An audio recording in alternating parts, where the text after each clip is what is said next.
back, everyone. We've got a great action-packed lineup for you guys today. You're not going to want to miss it, so stay till the end. First hand for us, we're playing 2-5-10. We wake up with 7-6 of hearts in the small blind. There's one limp. Jay makes it 40 on the button. I could 3-bet here, but Jay is a pretty strong player, and I don't want to drive Nick, Woodley, or Mills, who are all left to act behind me, all action players too, out of the pot. I make the call, Nick, Woodley, and Mills all make the call as well, and we're 5 ways to a flop of 7-6 deuce with 2 diamonds. I check, Nick checks, and now Woodley leads for 125. Mills Mafia makes a call, and Jay makes a fold. Plenty of draws we want to charge, and plenty of weaker pairs to get value from too. If I had a strong draw of my own, I would likely want to go all in here with my stack size, so I think doing that with my strongest hands as well makes a lot of sense. I go all in, Nick folds, and this puts Woodley deep into the tank. He thinks it over and decides to make a great fold with his top pair onto Mills, and he folds pretty quickly, not getting a great price anymore with his open-ended straight draw. A shame we didn't get more value from either of those hands, but we did fold out 40% of equity on the flop, which seems like a victory to me. Here we see under the gun straddle to 10, hijack limps for 10, the cutoff limps, the small blind limps, and we've got 7 deuce offsuit in the big blind. Here we go. Now remember to comment on this video. We do a comment giveaway every week where we pick one of you that's commented and give you 10 bucks. We want to be interacting with you guys more and more often, so drop a comment down below. Now here we're playing the 7 deuce game with $15 per person, so there's 120 extra at stake for just me. Everyone thinks we're super tight, so let's use it to our advantage. We pump it up to $100 and it goes fold, fold, fold, fold. Yes, we proudly show that beautiful hand and profit $120 plus the 40 that was out there. We look down at the beautiful ace king of diamonds. We got Nick 6 calling $10. I raise it up to 40. Let's get some action here. Button calls 40. We're gonna get some good action as the boy re-raises us to 200 with pocket queens. Back to Nick. He's got king jack. He makes the call. And with me, the graphics are a little slightly wrong here. I got about 1650 in my stack. With all this dead money in the middle, with the boy's image, with Nick's image, I am, as pumped up as you can be. To put the money in the middle here, I mean, we got a great hand, one of the best hands you can ever have. I jam all in, and the boy, he's not going anywhere with pocket queens. He jams over the top. We're going to take to Jack and Nick in the booth. Let's see what happens. Okay, and these guys got 2 beautiful hands right here. This is a cooler situation. They're going once. Let's go. We're ripping it, boys. We're ripping it. King and the queen! Oh my gosh. Oh my gosh. And Frankie needs a king. He doesn't get it. Oh, what a run out. Gross. We're stacked the first hand of the night. Boys, it is Chief Sunday. That means a meetup game, January 29th, 2 p.m. to 4:10 p.m. Come play. $130 tournament. If you're in Dallas, that poker house, come by. I'll see you guys there. Excited to vlog it and excited for these Chiefs to win. Let's go.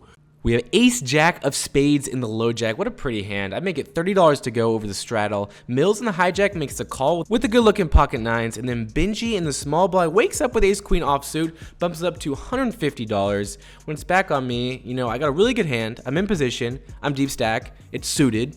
It's got 2 big cards. We can make a royal flush. We make the call. And Mills, it's got a short stack. He makes a call as well. He's looking for a specific flop. I'm looking for this flop too. How about 8-6-2, 2 spades?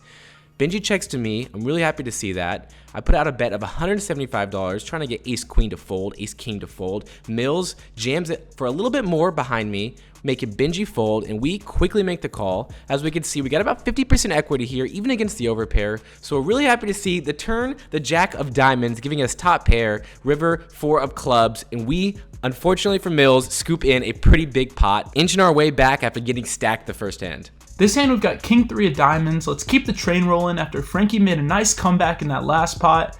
Folds to us in the big blind. We're playing 2, 5, 10, 20, so there's 2 people left to act behind me, Nick and Woodley. I don't think raising here will accomplish anything except for bloating the pot up 3 ways out of position, so I call for 15 more, Nick calls, and Woodley checks. Flop is jack 10-4 with the diamond, so we have some backdoor potential as well as an overcard. I check, and this one checks through. Turn is a beaut. It's the queen of diamonds.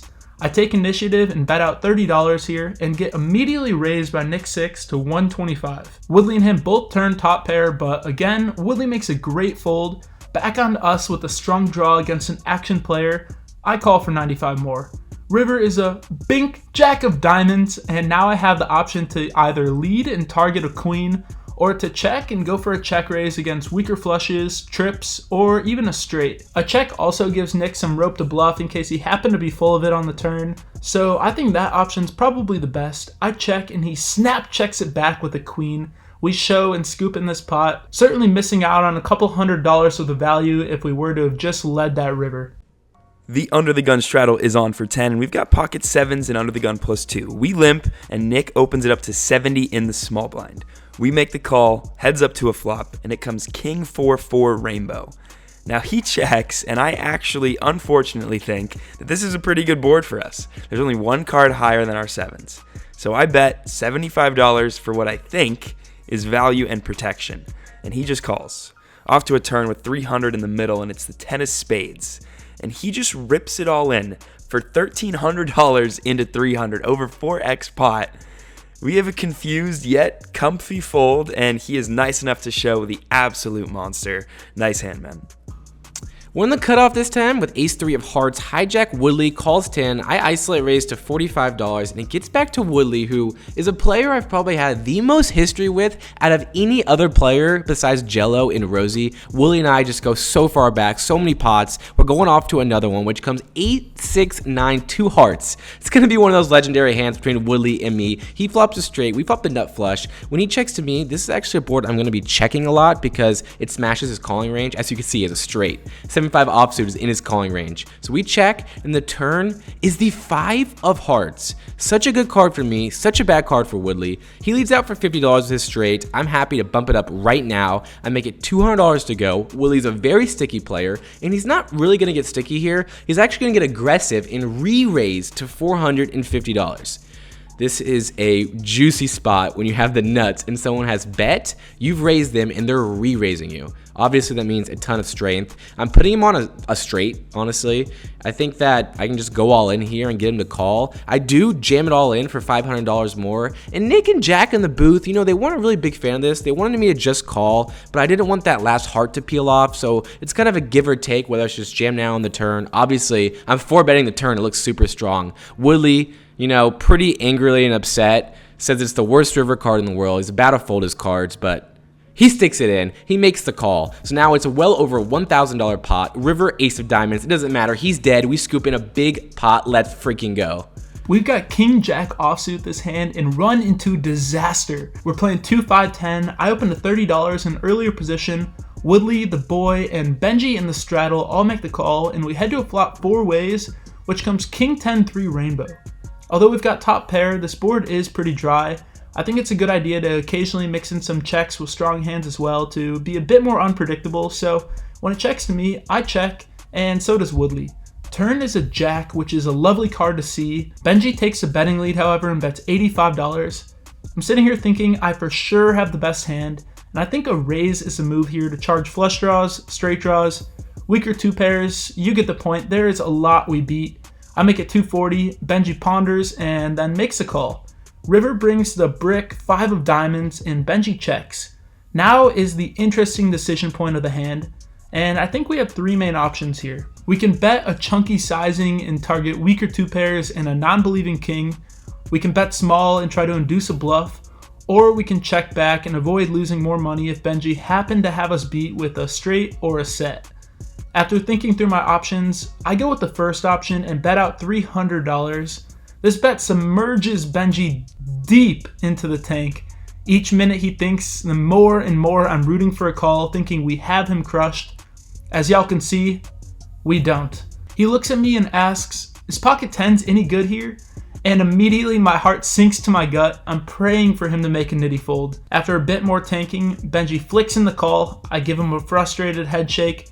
He tables the 10s, and we muck. On to the expert Jonathan for this one. JL, what you thinking? I don't think you necessarily have to raise the turn, even though the board is very dynamic. The opponent who bet into you could either have a set or a straight, and also the players yet to act could reasonably have the queen 9 for the straight. That said, I think raising is perfectly fine, especially on the very dynamic board. When your opponent just calls, I definitely think a value bet is in order because there are a lot of busted draws that you could have. Whenever there are a lot of busted draws you could have, that allows you to go for slightly thinner value. And to be fair, Two pair in this situation isn't even all that thin a value. I love the way you played this hand, and I think you got unlucky. We've got ace queen, and we're looking to avenge Jello after that nit roll from Benji. Ouchie. Hijack makes it $35 to go. Nick in the small blind calls, and we got a straddle, and we have ace queen. We're definitely going to be squeezing here. Absolutely no chance I'm calling. I make it $190 to go. Benji snap folds, and Nick, well, he's no Benji. He makes the call. Flop comes 9-3-2. There's $420 in the middle. Nick's at about 670. I don't want to c-bet and have him jam over the top and then have to call off. So, because I'm just not folding this hand against Nick. I'm just not. So, because he can have worse draws, I just decided to jam it all in. I mean, if he has a flush draw, he's going to call, and we're ahead of that. We also have the ace of spades, just in case he does have a monster hand. And Nick, with his pair of twos, makes the fold. We actually bluffed Nick 6. That is an accomplishment and a half, and we have another big hand with him later on in this episode. This one, Frankster limps, Rosie bumps it up to 35, and we wake up with my first love, the ladies on the button.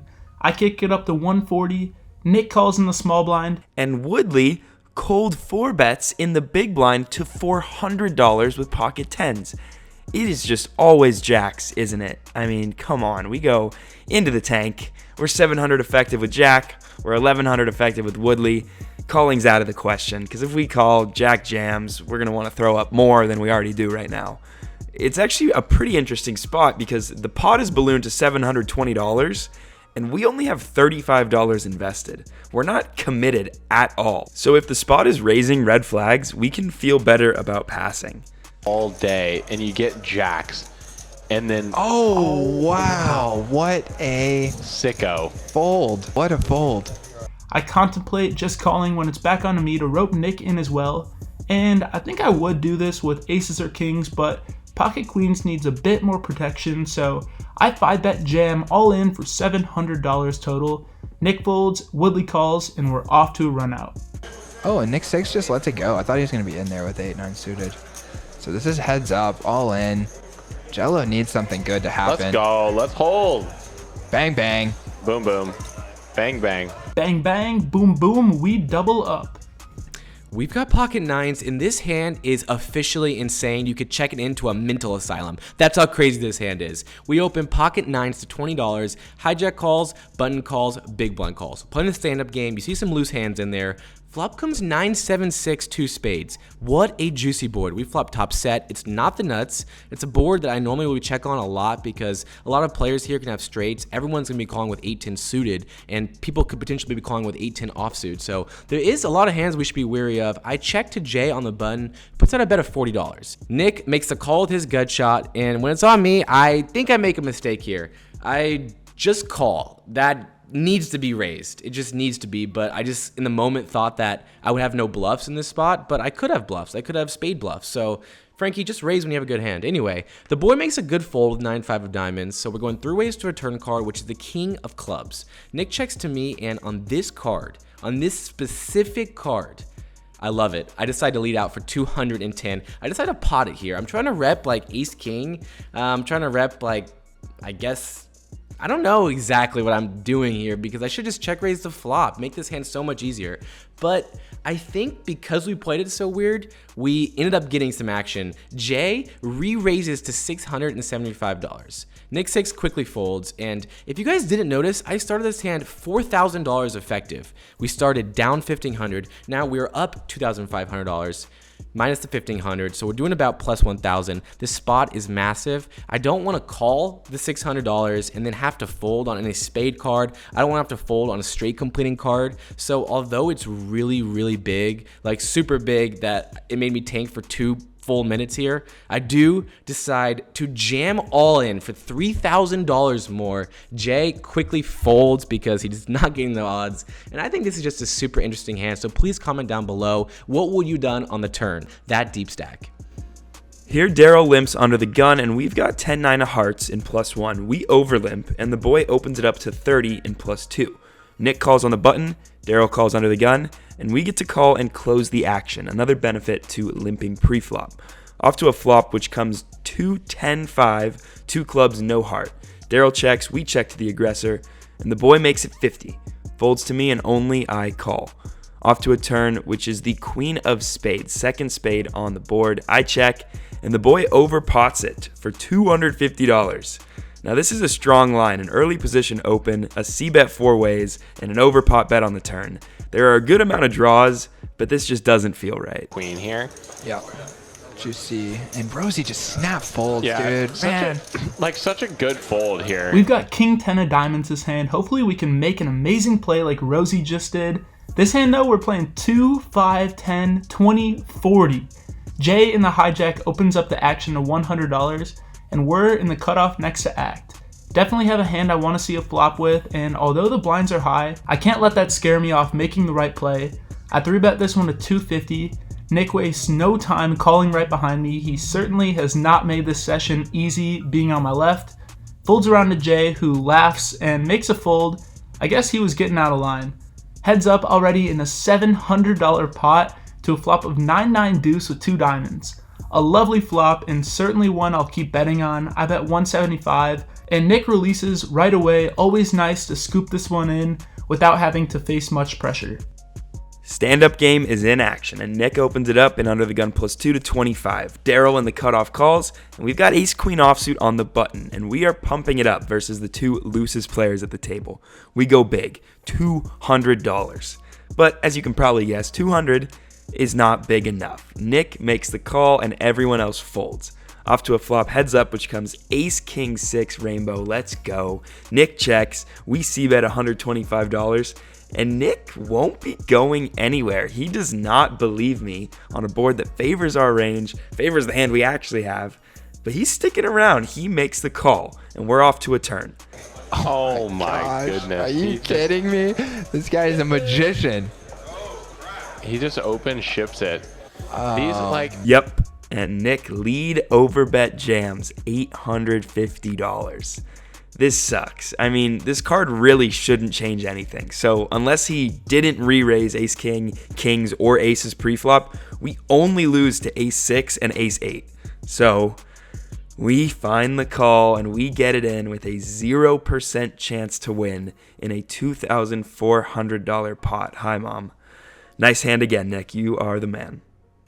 This hand, we have $4,700 on our stack, and there's a $10, $20, $40, $80 straddle on. I have 50 bigs. What the actual heck is going on? We've got ace queen of hearts. Rosie just lost a big hand with ace queen, so we're going to try to avenge him. We're first to act. We make it $200 to go. $200. Nick makes the call, and Rob in the double strata gives some action, makes the call with 5-3 offsuit, so we're heading 3 ways to a flop, bloated pot, which comes 9-7-2. Bad flop for me, and it gets even worse when Nick 6 leads out for $280. 1/3 size pot bet. I really like this bet from Nick because he knows I'm going to be checking back this board a lot. He knows I've got the big cards here, and if I had an overpair, I probably would raise it now, but I'm just going to call here because I want to try to get my heart on the turn, try to get my queen or ace. I make the call, although I don't like the situation. And the turn comes the 8 of spades, completing some straights. I could be drawing dead, but thankfully Nick 6 checks. I'm very happy to just check. I don't feel a need to bluff yet. And the river comes to 4 of clubs. And this is where I think the whole hand just becomes disappointing. Nick puts out a bet of $300, just the milkiest bet. And one of the things that Nick 6 had told me previously was that he doesn't value bet thinly. So I was thinking about that in my head. Again, I kind of go into the tank for a little bit too long. I'm a little embarrassed. I wait about 2 minutes and I decide that my pot odds are just so freaking good. I make the call with ace high. Frankie, what are you doing? Nick thinks he's bluffing. Look at the reaction. I got 7.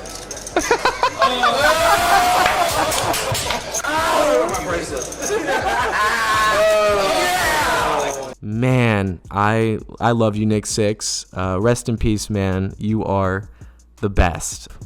Here under the gun +2 opens to 35. The cutoff calls, and we've got king queen off on the button. We are among the last 2 standing in this lovely rendition of the stand-up game. It has just been a very bad and painful session for us. We've got king queen off on the button, and I like to play this spot as a 3-bet or fold with an offsuited Broadway hand here. So we go for the 3-bet. Let's win the stand-up game. We make it $175, and Jay in the under the gun straddle wakes up with pocket 10s. He 4-bet ships it in our face for $12.50 effective, folds around, and and we have to let it go. To add insult to injury, I had to pick up my brother from the airport, and I was now running late because the stand-up game wouldn't end. So I now have to announce that I'm quitting the stand-up game and I'm just gonna pay the penalty. The boy is then like, yo, that's not cool. Let's just flip. Let's flip for $100. Loser of that has to pay the stand-up game. So at least you have a chance to win and win a flip. I say, okay, we get it in. 9-4 offsuit, classic. Versus ace-4 offsuit, super sick. Flop an over and under, lose. And now we have to pay an additional $100 in addition to the bounty.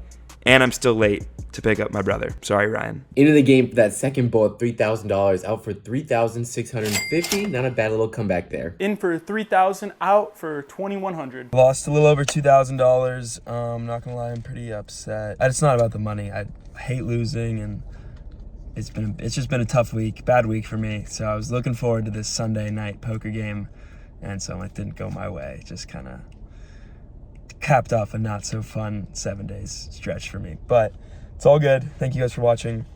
Like and subscribe. Peace.